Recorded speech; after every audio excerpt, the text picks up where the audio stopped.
एक सेठ जी थे। वह सेठ जी उधार देते थे। कोई भी उनके घर आता था गांव का तो उसको उधार पैसा देते थे। कोई मांगने आया उसको उधार दे देते थे।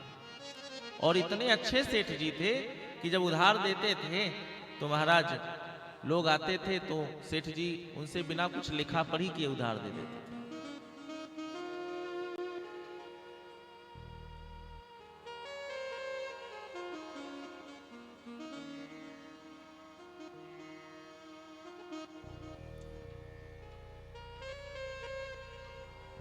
महाराज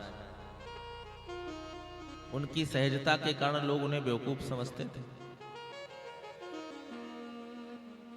सेठ जी केवल एक बात पूछते थे जब किसी को धन देना होता था, कोई धन लेने आता था तो सेठ जी पूछते थे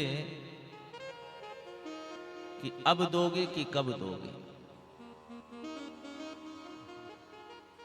आज हम तुमको दे रहे हैं तो इस जीवन में वापस करोगे कि अगले जीवन में वापस करोगे।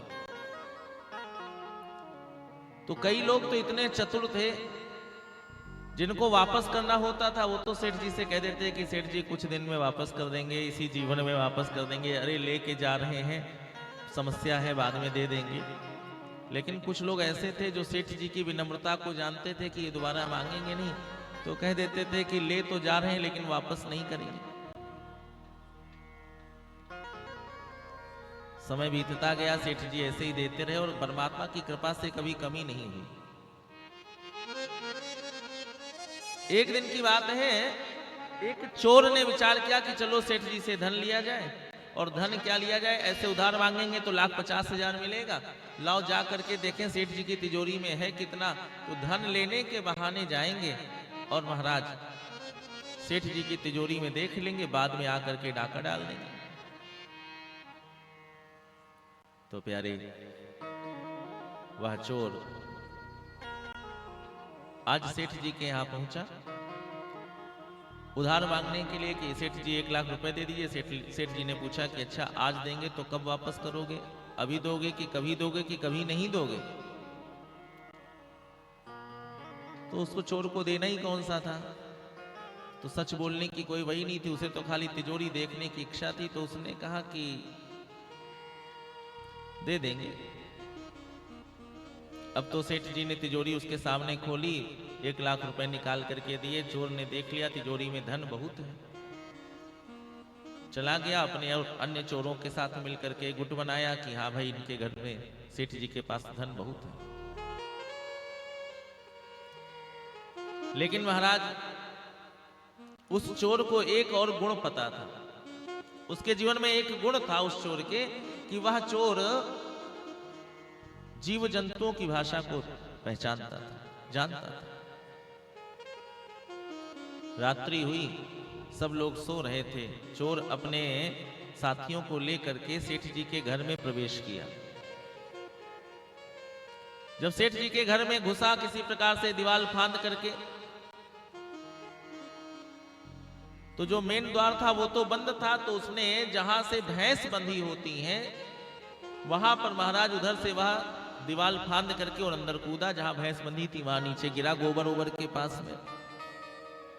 और जब गिरा तो 2 भैंसें आमने सामने बैठी हुई थी, एक दूसरे के सामने मुंह किए हुए और बातें कर रही थी।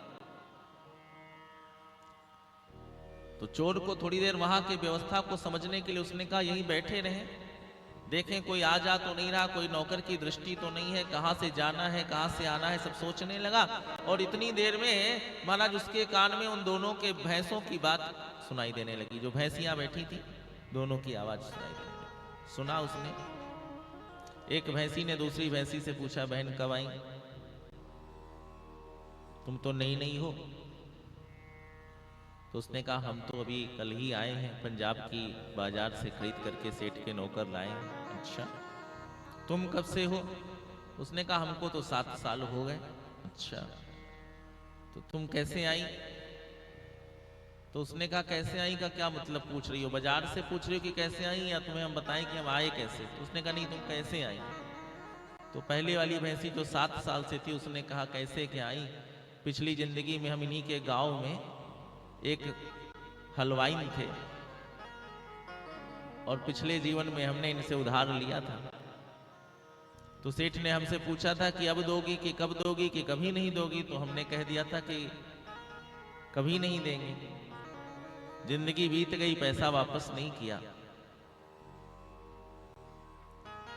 तो अब पिछले 7 वर्षों से सेठ के यहां भैंस बन करके और सेठ हमारा पैसा वसूल रहे हैं। हमारे दूध के द्वारा धीरे धीरे वो पैसा कट रहा है। हम अपना भोग, अपने कर्म का भोग भोग रहे हैं। तो जो चोर अंदर बैठा हुआ सुन रहा था दोनों भैंस की बात, वो तुरंत उठा वहां से और उसने भैंस माता को प्रणाम किया। कहा, देवी जी आपने हमें परम ज्ञान दे दिया, अब हम अंदर नहीं जाएंगे, आप ही के ऊपर पैर रख करके फिर से पीछे की दीवार पे चढ़ करके बाहर निकल जाएंगे। क्यों? क्योंकि हम अगले जन्म में कोई गधा, बैल, भैंस ये सब नहीं बनना चाहते हैं कि हम अगले जन्म में सेठ जी का जो है कर्जा उतारने के लिए उनका भार ढोएं। तो महाराज चोर लौट गया। कहने का अर्थ केवल इतना है कि अगर संचय भी बहुत करके जाओगे, ध्यान रखना किसी का तुम्हारे ऊपर ना हो और अपना भी भार तुम्हारे ऊपर ना हो। ऐसा ना हो कि दूसरे का तुमने ले रखा है तो वो भोगने के लिए संसार में आना पड़े, और ऐसा ना हो कि तुम्हारे पास अपना ही इतना भार हो कि संसार छोड़ के जाते समय वो भार तुम्हारे लिए कष्टकारी हो। सहज होना सीख लेना चाहिए, यही कथा के सार है।